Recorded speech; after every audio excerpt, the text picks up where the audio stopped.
अस्सलाम वालेकुम, मेरा नाम है ज़ुहैब भट्ट और आज आपको बताएंगे कि ये पैरा फोर्स है क्या। नारे तकबीर, अल्लाहू अकबर।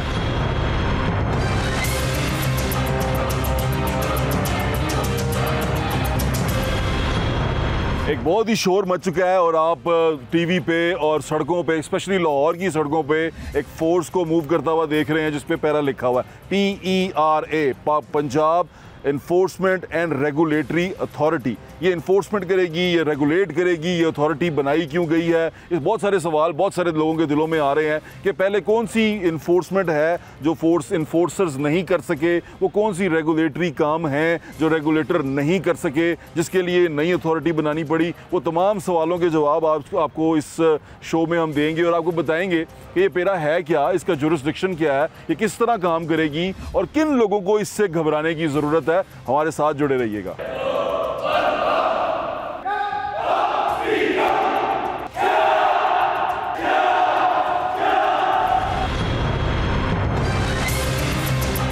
हम इस वक्त मौजूद हैं यहाँ ट्रेनिंग सेंटर में। ये चूंग ट्रेनिंग सेंटर है। यहाँ पर पैरा के जो ऑफिसर्स हैं वो सार्जेंट्स, इनको सार्जेंट्स कहा जाएगा, सार्जेंट, सीनियर सार्जेंट और उसके बाद इन्वेस्टिगेशन ऑफिसर। ये जो तमाम रैंक्स के लोग हैं ये यहाँ पर ट्रेनिंग कर रहे हैं। अभी इनका जो है वो आर्म कॉम्बैट, यानी कि अगर ये इनको हैंडलिंग करनी पड़े, लोगों से निपटना पड़े तो ये तैयार हैं कि नहीं हैं उस सारी फिज़िकल एक्टिविटी के लिए।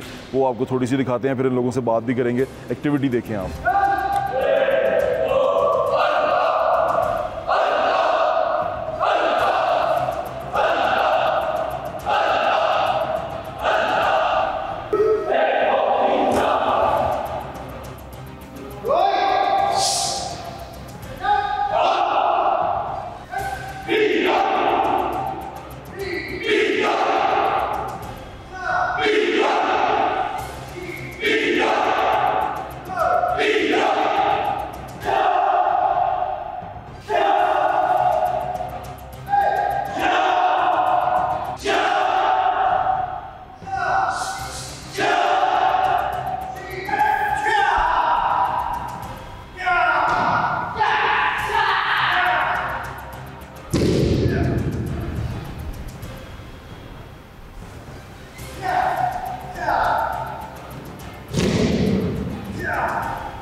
पैरा फोर्स में जो हायरिंग हो रही है, जो भर्ती हो रही है, वो नौजवान हैं और नौजवान बड़े पुरुमीद हैं। जिस तरह भर्ती हुई है उस पर भी बात करेंगे, लेकिन अभी कुछ नौजवान हमारे साथ हैं जो भी ट्रेनिंग कर रहे थे, उनसे बात करते हैं। ये वो नौजवान हैं जो मुख्तलिफ डिपार्टमेंट से भी आए हैं, यानी कि पुलिस के डिपार्टमेंट से डेपुटेशन पे इस डिपार्टमेंट के अंदर आए हैं। उनसे बात करते हैं। अस्सलाम वालेकुम, क्या हाल है आपका?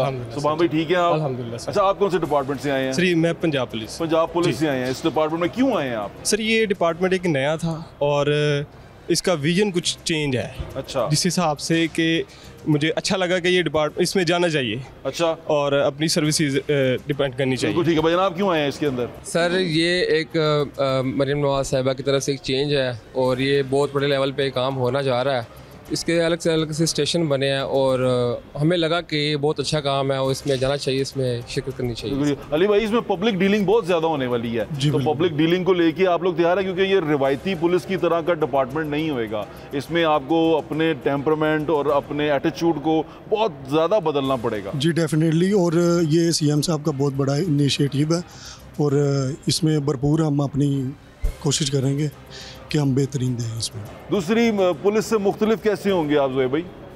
सर ये पुलिस से थोड़ा सा मुख्तलिफ है और इसमें ज़्यादातर पब्लिक डीलिंग है और हमें यहाँ पब्लिक डीलिंग सिखाई जा रही है। इंशाल्लाह 100% हम आवाम को। चलिए, मेरी नेक तमन्नाएं और दुआएं आपके साथ हैं। Best of luck.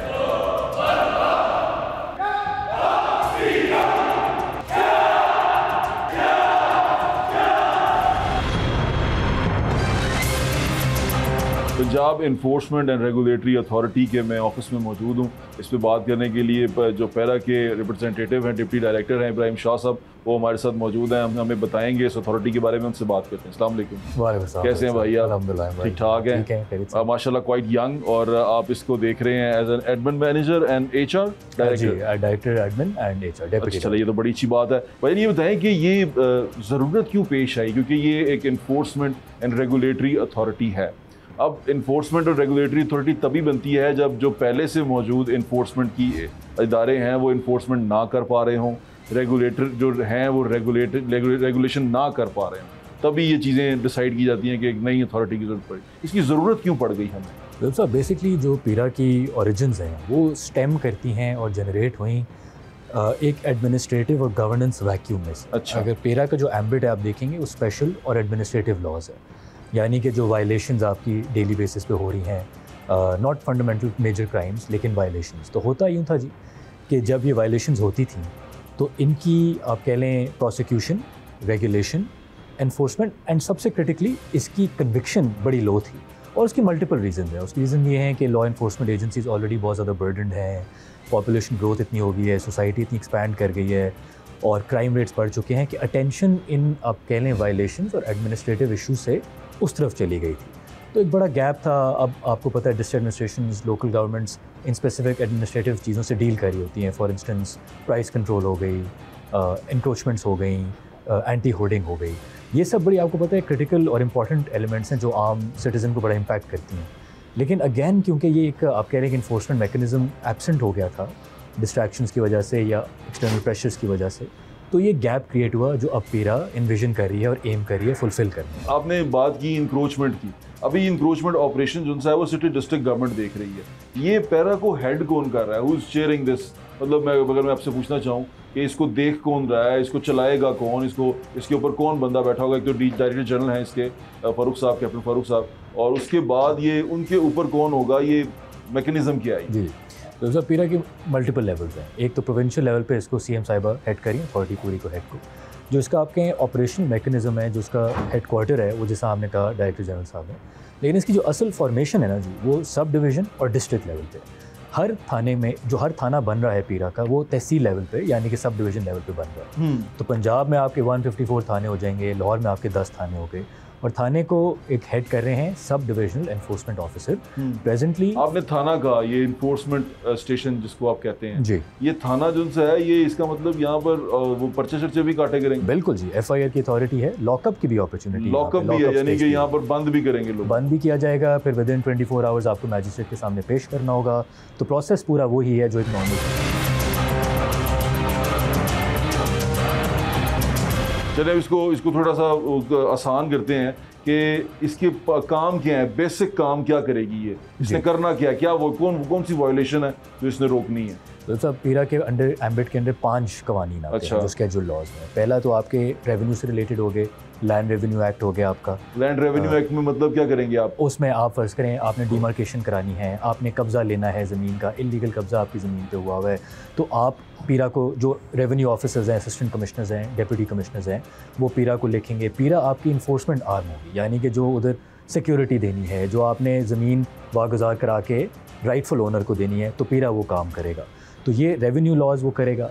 फिर 2 और फंडामेंटल लॉज जो इनके पास हैं वो आपकी एंटी होर्डिंग एक्ट जो है पंजाब का, तो जो भी होर्डिंग कर रहा है इलीगल होर्डिंग है, यानी कि जो ज़ख़ीरा अंदोज़ी हो गई, और वो जो भी अपने पास करके रख के बैठा हुआ है आप उसको भी देखेंगे। यानी कि जो चीनी पे हमें पिछले बार देखा छापे पड़े हैं वो अब आप करेंगे? अब वो पीरा करेगी, बिल्कुल। और इसके अलावा जी जो इलीगल प्रॉफिटेरिंग है, जो प्राइस कंट्रोल कवानीन की वायलेशन हो रही है, जो आपको पता है रेट लिस्ट निकलती है ज़िलों में, उसकी जो वायलेशन होगी वो भी पीरा इन्फोर्स करेगी।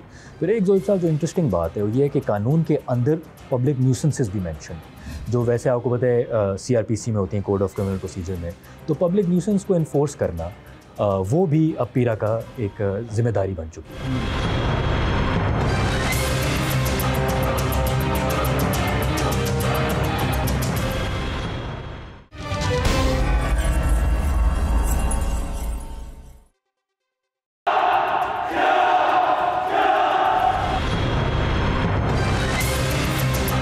अच्छा, और ये तो हो गया इंक्रोचमेंट हो गया, होर्डिंग हो गया, ज़ख़ीरा अंदोज़ी हो गया, और उसके बाद लैंड डिमार्केशन हो गया। इसके अलावा 2 और क्या हैं?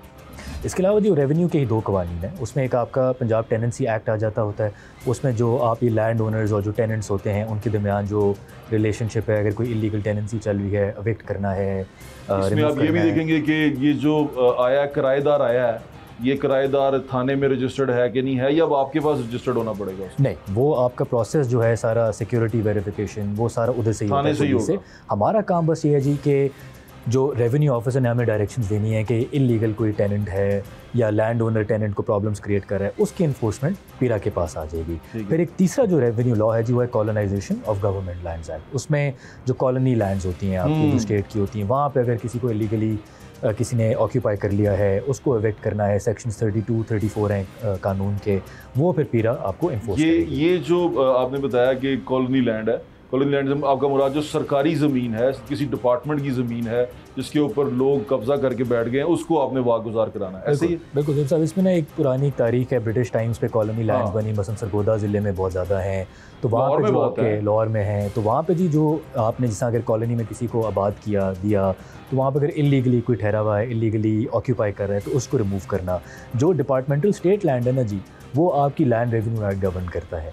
तो अगर लेट्स से किसी इदारे को लगता है कि उसकी ज़मीन इलीगली ऑक्यूपाइड है, जो कॉलोनी लैंड है ये औकाफ के अंडर आती है ना, ये वही है ना, हिंदू औकाफ के अंदर आ गई, बिल्कुल बिल्कुल, और जिस तरह मतरूका के अंदर आ गई, और ये जो मुस्लिम औकाफ है उसके अंदर आ गई, बिल्कुल। अब अगर मतरूका की बात करें स्पेसिफिक, एक छोटा सा सवाल है, तो उसकी बहुत सारा जो उसका लैंड है वो लोगों ने कब्जा कर दिया हुआ है, वहाँ पर जब प्रॉपर्टी बना चुके हैं, और उसके अंदर मतरूका के अपने मुलाजमीन जो उनके इंस्पेक्टर हैं, जो जाते हैं, जो कवर करते हैं, जो बताते हैं डिपार्टमेंट को, जो डिपार्टमेंट की आंखें और कान है, वो वहाँ नहीं दिखाते, ना बताते हैं उनको कि ऐसा हो चुका है। तो आप क्या खुद से इनिशिएट करेंगे ऐसी कोई चीज़, या सिर्फ इंफॉर्मेशन और डिपार्टमेंट की शिकायत पे करेंगे? It is a very good question, बड़ा अच्छा सवाल है। हम सिर्फ इन्फोर्समेंट अथॉरिटी हैं, हम खुद कॉग्निजेंस नहीं लेंगे, हम खुद इंस्पेक्ट नहीं करेंगे। वो डिपार्टमेंट, उसमें से जो रेवेन्यू डिपार्टमेंट, जो आपके कलेक्टर होते हैं, डिप्टी कमिश्नर, असिस्टेंट कलेक्टर हो गए, असिस्टेंट कमिश्नर, तहसीलदार, वो उन्हीं का ही डोमेन है। वो उन्हें हमें डायरेक्ट करना है as custodians of state land, जो एक ज़िले के जो स्टेट लैंड के हैं, वो पीरा को बताएंगे कि इसको वागुजार कराएं, इसके खिलाफ ये एक्शन लें, और पीरा ने फिर उसको इन्फोर्स करना। वैसे अगर उन लोगों ने कभी पुलिस को कंप्लेन नहीं किया, तो वो आपको क्या लगता है कि वो आपको कंप्लेन करेंगे? इसमें आई थिंक देखें, इश्यूज़ ये हैं कि हमारा जो अपनी अंडरस्टैंडिंग है, मैं भी फील्ड ऑफिसर रहा हूँ बलूचिस्तान में, गिलगित बल्तिस्तान में, आई थिंक अक्सर जो कंसर्न्स आ जाते हैं वो कोऑर्डिनेशन के आ जाते होते थे। अगर कम्युनिकेशन की गई, शायद मे भी उसका इम्प्लीमेंटेशन नहीं हो पाई, मल्टीपल रीजंस की वजह से कुछ भी हो सकते हैं, कोऑर्डिनेशन प्रॉब्लम्स हो गए, बर्डन्स हो गए। तो आई थिंक अगर अब कलेक्टर्स हैं, असिस्टेंट कमिश्नर्स हैं, वो ज़्यादा कंफर्टेबल फील कर रहे हैं पीरा से, तो मुझे लगता है कि कन्विक्शन रेट्स इंप्रूव होंगे। इसकी एक और बहुत बड़ी रीज़न ये है जी कि हमने जो प्रोसिक्यूशन का सारा काम वो हमने, आप समझे, डिवॉल्व कर दिया है थानों के लेवल पे। तो हर जो तहसील का थाना है, SDO के पास जो इन्फोर्समेंट स्टेशन होगा, उसमें एक प्रोसिक्यूटर हमने बिठा दिया है। तो उससे ये होगा कि आपकी प्रॉपर जो एक फ़ाइल बनेगी, जो मैजिस्ट्रेट के आगे पेश होगी, कलेक्टर के आगे पेश होगी, वो ज़्यादा अच्छी एविडेंस के बेसिस पे होगी। तो मुझे लगता है इससे ओवरऑल सिस्टम आपका स्ट्रेंथन होगा, एम्पावर होगा, कलेक्टर्स कॉन्फिडेंट होंगे। तो मेरे ख्याल से अब कन्विक्शन रेट्स इंशाल्लाह ताला बढ़ेंगे।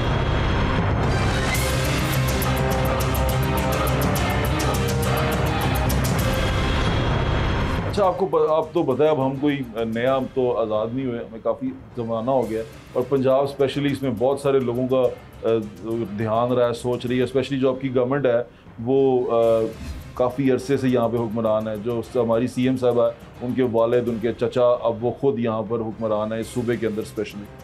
तो इन्होंने इस डिपार्टमेंट की, इसकी ज़रूरत क्या पेश आ गई कि वो जो पहले काम नहीं कर सके ये वो काम करेंगे? क्योंकि आपने कहा कि हम इन्फोर्समेंट और रेगुलेटरी अथॉरिटी, आप जाएंगे नहीं, आप प्रोब नहीं करेंगे, आप देखेंगे नहीं कि क्या हो रहा है, आप ये चीज़ नहीं करेंगे, आप सिर्फ इन्फोर्स करेंगे जो आपको डिपार्टमेंट बताएगा। तो फिर क्या इसमें और उनमें क्या फ़र्क रह जाए? तो फिर आप, अगर डिपार्टमेंट ने कहना होता, तो डिपार्टमेंट तो ये कोई भी इस तरह के वो उसको पुलिस को करते हैं, लिखते हैं, पुलिस जाके कर देती है, तो फिर क्यों एक्स्ट्रा ये माइल गए हम?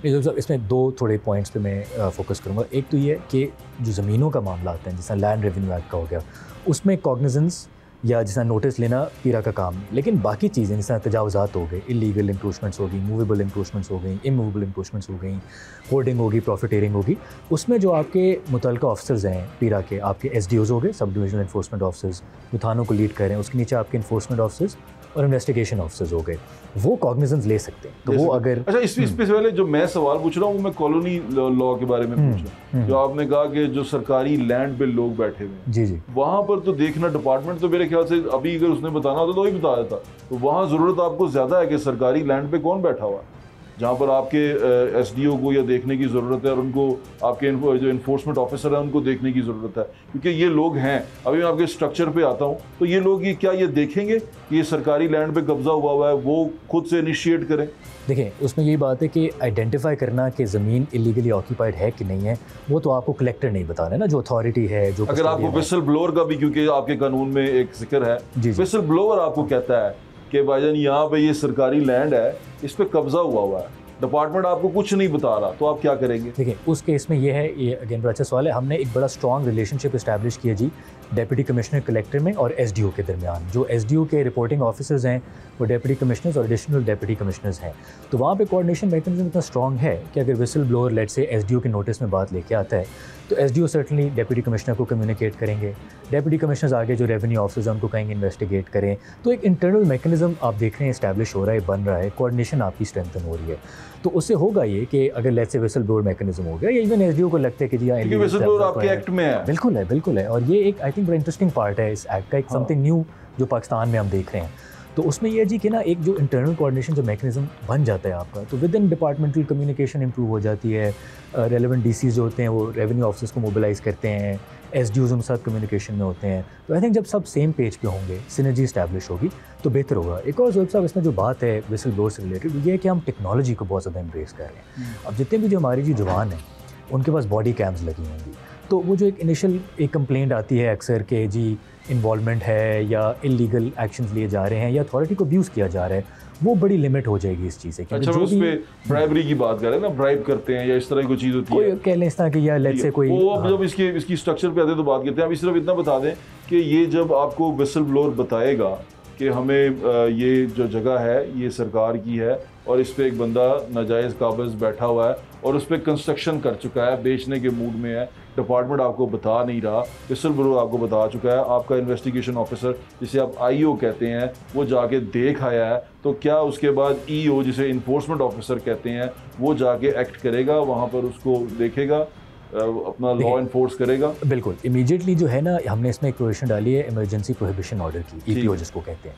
तो जैसे ही जाते हुए अगर उसको लग रहा है कि इलीगल कंस्ट्रक्शन हो रही है, कोई प्रॉब्लम है, तजावुज़ात हैं, तो ईपीओ के तहत वो काम को रोक देगा, जो ईओ हो या आईओ या एसडीओ। लेकिन उसके बाद पूरा एक प्रोसेस है। ठीक है, वो प्रोसेस ये है कि जब ईपीओ इशू हो गया तो जिस पार्टी के खिलाफ ईपीओ इशू है वो सीधा अपनी अपील दर्ज करेगी या केस दर्ज करेगी हेयरिंग ऑफिसर के पास जाके। हेयरिंग ऑफिसर अभी के लिए असिस्टेंट कमिश्नर्स हैं, जहाँ पे एसडीओ पोस्ट हो गए जी, एसी जो है। तो फिर हेयरिंग ऑफिसर पूरा उसको इन्वेस्टिगेट करेगा या करेगी, देखेंगे मामला क्या है। डेडिकेटेड है एसी आपके पास हेयरिंग ऑफिसर? जी बिल्कुल, अभी के लिए हमने हेयरिंग ऑफिसर्स की अथॉरिटी एक्ट के अंदर ही असिस्टेंट कमिश्नर्स को दे दी है, लेकिन ये वहाँ पे है जहाँ पे एसडीओज पोस्टेड है। अभी 154 तहसीलों में से 53 जगह पे एसडीओज पोस्ट हो चुके हैं। बाकी जगहों पे अभी गवर्नमेंट डिसीजन ले रही है, हो सकता है हम असिस्टेंट कमिश्नर्स को एसडीओज का चार्ज दे दें। उस केस में ये होगा कि जो आपके हेयरिंग ऑफिसर्स होंगे वो एडिशनल डेप्यूटी कमिश्नर जनरल बन जाएंगे। ठीक है, तो अब अगर लेट्स से ईओ ने या वो एडीसीजी डेडिकेटेड होगा या वही जो काम कर रहा है ऑलरेडी डिस्ट्रिक्ट के अंदर? वो नहीं, वही जो ऑलरेडी लेट्स से जो लाहौर के एडीसीजी हैं, लाहौर के तो नहीं क्योंकि यहाँ एसडीओज पोस्टेड हैं, लेकिन किसी और ज़िले के अगर एडीसीजी हैं तो उन्हीं को हेयरिंग ऑफिसर का एडिशनल चार्ज मिल जाएगा। अच्छा, तो उसमें फिर ये है जी कि ईपीओ आपका इशू हो गया एक इलीगल कंस्ट्रक्शन पे, तो पार्टी समझती है कि नाजायज़ है, गलत है, तो हेयरिंग ऑफिसर के पास जाएंगे, पूरी उसमें एक मैकेनिज्म है, रिपोर्ट जनरेट होगी, आईओ आएंगे, दूसरी पार्टी पेश होगी, फिर हेयरिंग ऑफिसर फाइनल देंगे कि ये जायज़ है, नाजायज़ है, और उसके अकॉर्डिंगली फिर कार्रवाई की जाएगी। अच्छा, इसमें इसका मतलब इसमें डिपार्टमेंट जो है वो एज सच इस तरह इन्वॉल्व नहीं होगा? जी बिल्कुल, अगर लेट्स से ईओ या आईओ या एसडीओ को लगता है कि इस तरह की इलीगल एक एक्शन चल रहा है तो आप इन द मोमेंट इसका मतलब वो एक्शन ले सकते हैं? जी बिल्कुल।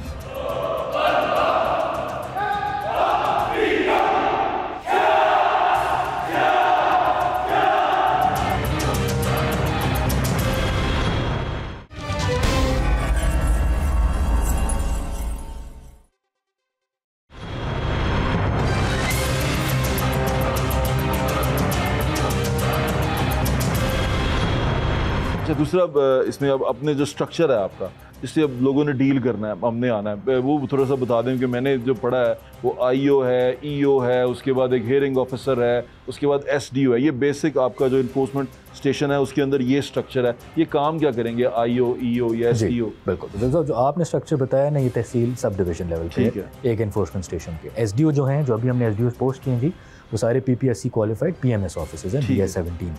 तो वो आपके जी ओवरऑल थाने के इंचार्ज हैं, वो एफआईआर की रजिस्टर करने की अथॉरिटी उनके पास है, ओवरऑल मॉनिटरिंग, डिसिप्लिनरी इश्यूज़ सारा कुछ एसडीओ के पास है जी। एसडीओ के अंदर आपके पास आगे इन्फोर्समेंट ऑफिसर्स, जिनके पास इमरजेंसी प्रोहिबिशन ऑर्डर्स की अथॉरिटी है। SDO stands for sub divisional enforcement officer. उसके नीचे फिर आपका एनफोर्समेंट ऑफिसर आ गया जो ग्रेड 14 का है। तो उसके पास जी आपके पास उनके पास ईपीओस की अथॉरिटी हो गई, इन्वेस्टिगेशन की हो गई, विजिट्स की हो गई, सर्च की हो गई, इंस्पेक्शंस की अथॉरिटी हो गई। फिर उनके नीचे इन्वेस्टिगेशन ऑफिसर्स आ गए जो ग्रेड 11 के हैं। और इनकी जी हमारी रिक्रूटमेंट भी पीपीएससी के थ्रू हुई। अब इनकी ट्रेनिंग पीटीसी चूम में हो रही है। आपको पता होगा अपने इंटरनेशनल कंसल्टेंट है एआईजी साहब है, मंजर जैदी साहब, उनको हमने रिक्रूट किया है इस काम के लिए फॉर द ट्रेनिंग। तो जो आईओज हैं जी, उनका पर्पज़ है इन्वेस्टिगेट करना। अगर लेट से कोई वो खुद कॉग्निजेंस लें या उनको डायरेक्शंस आएँ एसडीओ की तरफ से या डिप्टी कमिश्नर की तरफ से, तो वो जाके मामले को इन्वेस्टिगेट करेंगे, रिपोर्ट जनरेट करेंगे और वो रिपोर्ट फिर ईओज और एसडीओज के साथ शेयर करें। ठीक है। अच्छा, ये जो ईओ और आईओ है, इनका आपस में क्या रिलेशन होगा? ये किस तरह काम करेंगे? ये एक दूसरे के साथ काम करेंगे? क्योंकि ईओ जो उनसे है उसने तो इन्फोर्स करना है ना, वो जाके पावर लगाएगा। जो आईओ है वो पहले आएगा या ईओ पहले आएगा? देखिए, डिपेंड्स क्या नेचर क्या है केस का आपका। अक्सर एक जगह पे इमीडिएटली जाके आपको कार्रवाई करनी होगी। लेट्स से अगर कोई सॉफ्ट इंक्रोचमेंट इस्टेब्लिश हो गई हैं तो वहाँ पे ईओ आईओ जाके उसको एकदम से रुकवा देंगे। कुछ केसेस होंगे जो थोड़े प्रोलॉन्ग्ड होंगे, जिनमें आपको क्लियर इन्वेस्टिगेशन चाहिए होगी, प्रोसिक्यूटर की सपोर्ट चाहिए होगी। तो उस केस में हो सकता है पहले आके ईपीओ जनरेट हो जाए, ईओ कर दें या एसडीओ कर दें। ये बिल्कुल ऐसे नहीं है कि जैसे थाने में एक सब इंस्पेक्टर ऑपरेशंस में है, एक सब इंस्पेक्टर इन्वेस्टिगेशन में, ये उसी तरह काम करेंगे? तकरीबन जी, बिल्कुल। और ये अलग अलग काम करेंगे? अलग अलग भी एक साथ भी करेंगे। अगर लेट्स इन्फोर्समेंट चल रही है, साथ आपने इन्वेस्टिगेट भी करना है। मकसद ये है जी कि एक जो थाना है आपका इन्फोर्समेंट स्टेशन, वो कंप्लीट एक सिस्टम हो। आपको किसी और सिस्टम पे रिलाई ना करना पड़े। इन्वेस्टिगेशन भी अंदर हो रही हो, इन्फोर्समेंट भी हो रही हो और प्रोसिक्यूशन भी साथ साथ हो रही हो। तो एक कलेक्टिव आप समझें इसको बनाया गया है सिस्टम। अच्छा, आपने यहाँ पे लिखा हुआ है एथिकल इन्फोर्समेंट। एथिकल इन्फोर्समेंट क्या होती है? एथिकल इन्फोर्समेंट जोब साहब हमारी ये है कि ना आप इन्फोर्समेंट का कल्चर पूरा चेंज करें। तो जो सिटीज़न और जो हमारा इन्फोर्सर है उसके दरमियान जो इंगेजमेंट है या इंटरेक्शन है वो सॉफ्ट हो, कानून के दायरे में हो। सॉफ्ट मतलब इस तरह हो कि उनका जो इंटरेक्शन है वो ये वही वाला सॉफ्ट तो नहीं जो पुलिस कल्चर भी चेंज करने का हमने कहा था, थाने बदले थे, कलियां की थी, पेंट किया था। देखिए, I can't speak to any other department, लेकिन हमारा जो एम्फोसिस है वो यही है कि आपको एक एटीट्यूडनल चेंज की ज़रूरत है। ठीक है कि आप रिस्पेक्ट से सिटीजन से बात करें। जैसे आपने पहले बाहर की मिसाल दी, लेकिन बाहर भी रेट ऑफ द स्टेट कायम है। लेकिन पुलिस वाला आपसे तहम्मुल से बात करता है। आपको ऐसा फील नहीं होता कि एक इंटिमिडेटिंग माहौल है या आपको थ्रेटन किया जा रहा है, कोर्स किया जा रहा है। तो वो एक कल्चर चेंज करने का मकसद है, वो एक एथिकल है। और सबसे बड़ी बात है जी, टेक्नोलॉजी के थ्रू जो एक क्रिटिसिज्म जनरेट हुआ है, मैं आपको बताता हूँ। जो टेक्नोलॉजी जो है, सबसे बड़ी बात जो है, मैंने आपको बताया कि बॉडी कैम्स होंगी। अब कोई भी हमारा सार्जेंट या ईओ आईओ अपना ऑपरेशन नहीं शुरू करेगा, थाने से बाहर ही नहीं जा सकता जब तक उसका बॉडी कैम ऑन नहीं होगा। जैसे ही बॉडी कैम ऑन होगा, वो जीपीएस इनेबल्ड होगा, आप उसकी लोकेशन ट्रैक कर रहे होंगे। फिर जब वो कार्रवाई कर रहे होंगे, वो आपको जो भी होगा कंप्लेनेंट या जहाँ भी होंगे, उनको बताएंगे कि जी बॉडी कैम मेरा ऑन है, आप भी रिकॉर्ड हो रहे हैं, मैं भी रिकॉर्ड हो रहा हूँ। और बैक एंड पे जी इस वक्त पूरा हम दोबारा कंसल्टेंट्स को एंगेज कर रहे हैं। एक पूरा हमारा एक सिस्टम और डेटाबेस इस्टेब्लिश हो रहा है जहाँ ये सारी डिजिटल एविडेंस रिकॉर्ड की जाएगी, मेंटेन की जाएगी और इंश्योर किया जाएगा कि इसको टैंपर ना हो। अब इसके दो फ़ायदे हैं, एक वही एथिकल पुलिसिंग कल्चर चेंज होना, और एक और जो हमने जी अपने रेगुलेशन में डाला है वो ये है कि जब भी कोई हमारा सार्जेंट आपके पास आएगा तो पहले अपने आप को इंट्रोड्यूस करेगा, अपनी आईडी भी दिखाएगा, जिस तरह बाहर होता है जब आपको अपना बैज दिखाया जाता है, पुलिस बाहर दिखाती है, आपने नेटफ्लिक्स पे भी देखा होगा, बाहर भी देखा होगा। तो हम एक वो कल्चर ला रहे हैं कि जी पहले हम अपने आप को इंट्रोड्यूस करें, फिर बॉडी कैम का बताएं, सारा कुछ करें। और असल बात है जी कि जब आपके पास टेक्नोलॉजी आएगी ना, तो उससे एक तो जो किकबैक्स या ब्राइबरी या करप्शन के इश्यूज़ होते हैं वो मिटिगेट हो जाएंगे। तो सबसे बड़ी बात जो साहब, आपकी प्रोसिक्यूशन स्ट्रेंथ होगी। ठीक है। आपकी अच्छा, evidence strong अभी जो आपने बात कर रहे हैं ना, बड़ी अच्छी लग रही है मुझे, बड़ा अच्छा लग रहा है कि दिखाएगा, बॉडी कैम लगा हुआ है, बड़ा अच्छा एक एनवायरनमेंट क्रिएट हो गया ना, आपके बताने में ही मुझे बड़ा अच्छा लगना शुरू हो गया। लेकिन ना ये हर डिपार्टमेंट की जब आगाज़ होता है ना तो ऐसे ही कहा जाता है। जैसे हमने जो आगाज़ देखे वो ट्रैफिक वार्डन वाला देखा, जब ट्रैफिक वार्डन आई ये तहम्मुल से बात करेंगे, हम मोटरवे पुलिस वाला देखा, ये ऐसे करेंगे वैसे करेंगे, इनका ये एटीट्यूड ये होगा। लेकिन उसके अंदर भी कोताहियाँ गलतियाँ आती हैं, जो इंसान है। तो ये जो गलतियाँ कोताहियाँ हैं, इनका मैकेनिज्म है इनको कंट्रोल करने का अपने डिपार्टमेंट के अंदर, क्योंकि आप HR को भी देख रहे हैं, तो क्या ये तमाम मैकेनिज्म मौजूद है? जी बिल्कुल। इसमें सब दो मैकेनिज्म हमने बनाए। एक तो हमने डिसिप्लिनरी स्ट्रक्चर जो बनाया है उसको भी हमने बिल्कुल डेलीगेट कर दिया है। SDOs को हमने एम्पावर कर दिया डिसिप्लिनरी हियरिंग्स पे। फिर उसका हमने चेक एक रखा है डिप्टी कमिश्नर्स के पास, और यहाँ पे हेडक्वार्टर में जो हमारे डायरेक्टर पर्सनल हैं, जो पुलिस के एक ऑफिसर होते हैं, वो हमारे पास आए हैं। तो एक डिसिप्लिनरी स्ट्रक्चर हमने बनाया है कि अगर हमें महसूस हो कि कोई किसी के बिहेवियरल इशूज़ हैं, कोई इस तरह के प्रॉब्लम्स आ रहे हैं, तो इमीडिएट एक्शन लिया जाए। फिर अगेन जोएब साहब, जो बात है ना वो ये है कि टेक्नोलॉजी का जो यूजेज है उसको बहुत एम्फेसाइज़ किया जा रहा है। उसको हमने अपने एक्ट का हिस्सा बनाया है। आपने विसल ब्लोअर की बात की, बॉडी कैम्स आपने पढ़े हैं, हमने अब जो अपना ऑपरेशंस एंड प्रोसीजर्स कोड है जी, वो अभी हमारा अप्रूव हुआ अथॉरिटी मीटिंग में। तो देखिए, आपने बात की ना कि इंसानी गलती हो जाती है, उसको मिटिगेट या ख़त्म करने का तरीका ये होता है कि आप जो एक इंडिविजुअल एजेंसी है उसको कमज़ोर ख़त्म करके टेक्नोलॉजी पे लाएँ, अकाउंटेबिलिटी उस सिस्टम को स्ट्रेंथन करें। तो हमारी कोशिश जी यहाँ पे, और इसमें जी आई थिंक जो पॉलिटिकल इस वक्त एक ओनरशिप हमें मिली है, सपोर्ट मिली है, वो बड़ी इंपॉर्टेंट रही है और सिग्निफिकेंट रही है। अच्छा। इसको लॉन्च करने में। बिल्कुल ठीक है।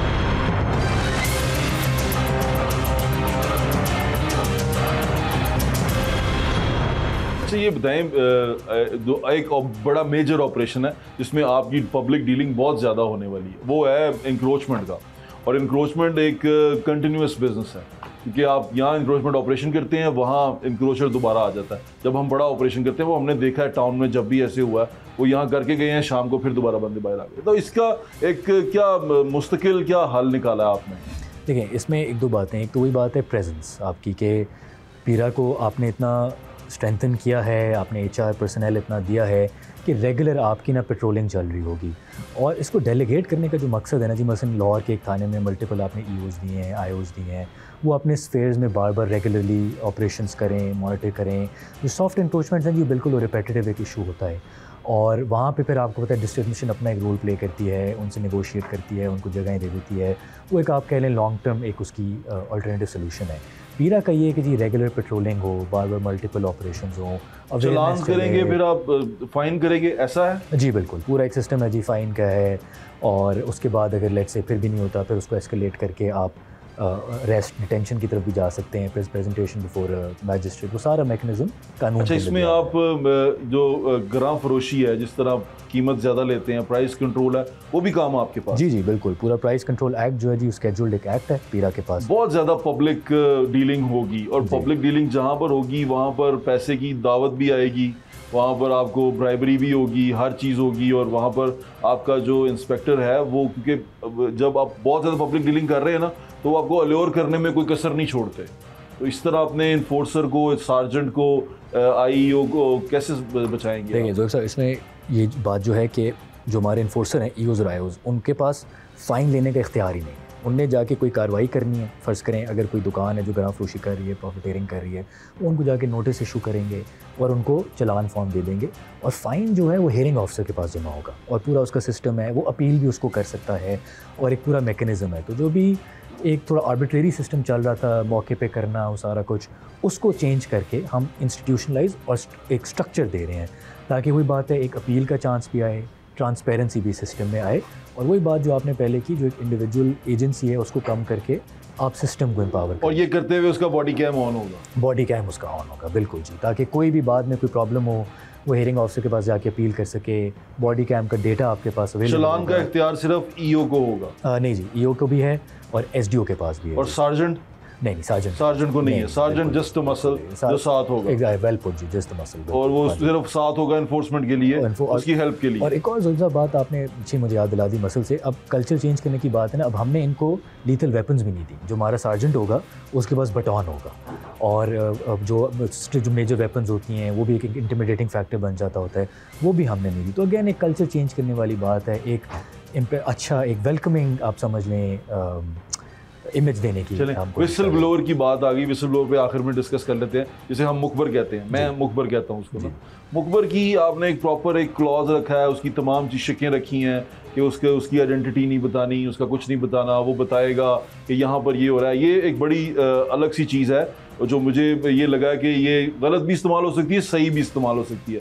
सही में इसी तरह जैसे हम कहते हैं सिटीजन जर्नलिज्म है कि आप जाएं और सिटीजन जर्नलिज्म करें, और ये अगर सिटीजन अपनी वो क्या कहते हैं फ़र्ज़ को निभाए और वो बताए कि यहाँ गलत हो रहा है, तो इससे बेहतर चीज़ क्या होगी। लेकिन यहाँ पर सिटीजन थोड़े शरारती भी हो जाते हैं ना, वो शरारतन किसी को तंग करने के लिए गलत इन्फॉर्मेशन दे देते हैं, गलत बता देते हैं, तो फिर वो इस तरह की चीज़ को कैसे काबू करेंगे, क्योंकि विसल ब्लोअर को तो कैमरा नहीं लगा होगा ना। जी बिल्कुल, नहीं ठीक बात है। और इसमें सिर्फ दो बातें हैं। एक तो ये है कि जब अगर इस तरह की कोई कंप्लेंट आती है तो हमारा ना पूरी कंप्लेंट मैनेजमेंट सिस्टम अभी इस्टेब्लिश हो रहा है, जहाँ पे कंप्लेंट का पूरा एक इंटरनल पोर्टल बन रहा है, कंप्लेंट कहाँ रजिस्टर होगी, इन्वेस्टिगेट कैसे होगी।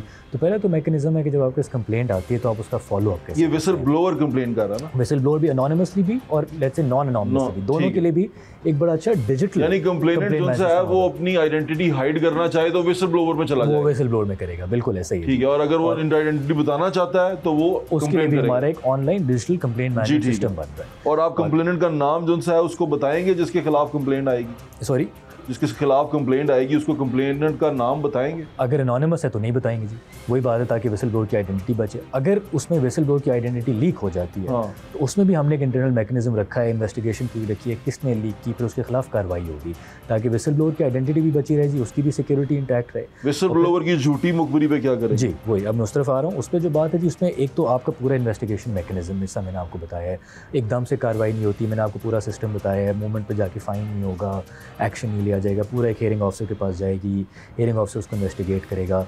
एक तो ये मैकेनिज्म होगा। दूसरा ये होगा कि अगर इस तरह की कोई फ्रिवलस या फेक कंप्लेंट आ जाती है तो उसके खिलाफ भी हमने अपने ऑपरेशंस एंड प्रोसीजर्स कोड में कार्रवाई रखी है। अगर हमें लगता है कि विसल ब्लोअर को इस तरह शरारत कर रहे हैं तो फिर हियरिंग ऑफिसर के पास इख्तियार है कि वो उस अनोनिमस कंप्लेनेंट के अगेंस्ट कार्रवाई कर सके। तो ये हमने जी आप समझ लें चेक्स एंड बैलेंसेस रखे हैं इस तरह की गलत किस्म की कंप्लेंट्स को लिमिट करने के लिए। चलिए, बहुत बहुत शुक्रिया आपके वक्त का, थैंक यू सो मच। मेरी नेक तमन्नाएं और दुआएं आपके साथ हैं कि आप अच्छा काम करें और ये जो इदारा आपने बनाया, जिस नीयत से इदारा बनाया गया वो काम कर सके। बहुत शुक्रिया, थैंक यू सो मच जी।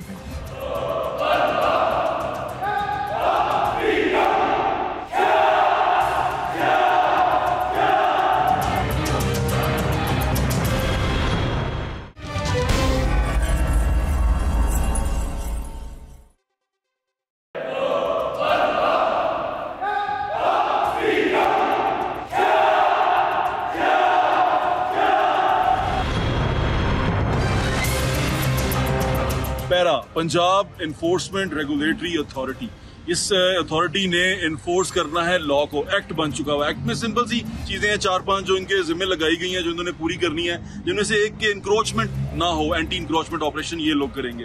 दूसरा ये कि यहाँ पर होल्डिंग ना हो, यानी कि जखीरा अंदोजी ना हो, लोग जखीरा अंदोजी ना करें, ये फोर्स वहां पर भी काम आएगी। तीसरी डिमार्केशन के लिए काम आएगी, यानी कि जहां पर भी आपको लैंड अपना खरीदना है, परचेज करना है सरकारी सतह पे, आपने उसका इंतकाल कराना है तो उसकी जो हदूद बंदी है, हद बंदी है, उसके लिए ये काम आएगी। और बहुत सारी चीजें, यानी कि सड़क के ऊपर जो लॉ इन्फोर्स करना है वो इस अथॉरिटी ने करना है। किसी ने ज्यादा चार्ज किया, ग्राम फरोशी किया, उसको भी इस अथॉरिटी ने देखना, ये इनके एक्ट का हिस्सा है। इससे पहले भी बहुत सारे अथॉरिटीज इन्फोर्सर्स मौजूद हैं जिन्होंने ये काम करने थे, अब वो काम नहीं कर पाए, इसलिए एक डेडिकेटेड फोर्स बना दी गई है वर्दियों के साथ, जो पर्चा भी काट सकेगी, जो थानों में भी लेके जा सकेगी, जो आपको ट्रायल भी कर सकेगी। ट्रायल यानी कि मजिस्ट्रेट की अदालत में आपको ट्रायल तक लेके जाएगी। इसके अंदर भी एक हियरिंग ऑफिसर है जो आपका केस अगर आपके साथ ज्यादती हुई है तो वहीं पे आपका सुन के दूर करेगा। इसके अंदर बहुत सारी अच्छी चीजें भी हैं, बहुत सारे सुकम भी हैं, लेकिन उसके साथ साथ हमें पॉजिटिव रहना चाहिए, एक अप्रोच पॉजिटिव रखें कि आपके फायदे के लिए चीज की गई है। आपको सड़क से गुजरते हुए परेशानी होती है,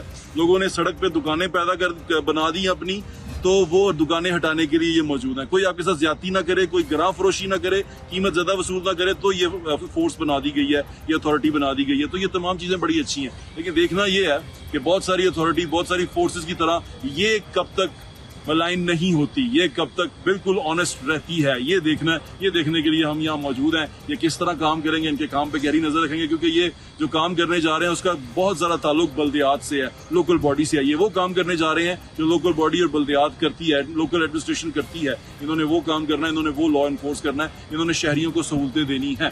और शहरियों की सहूलतें उनको मिल रही हैं कि नहीं मिल रही, ये जानने के लिए हम काम कर रहे हैं। हम भी अपना फर्ज अदा करते रहेंगे, ये भी अपना फर्ज अदा कर रहे हैं। हम आपको दिखाते रहेंगे कि अपना फर्ज अदा करने में किस हद तक कामयाब हुए। अपना ख्याल रखिएगा, मुझे इंशाल्लाह फिर मुलाकात होगी। अल्लाह हाफ़िज़, पाकिस्तान जिंदाबाद।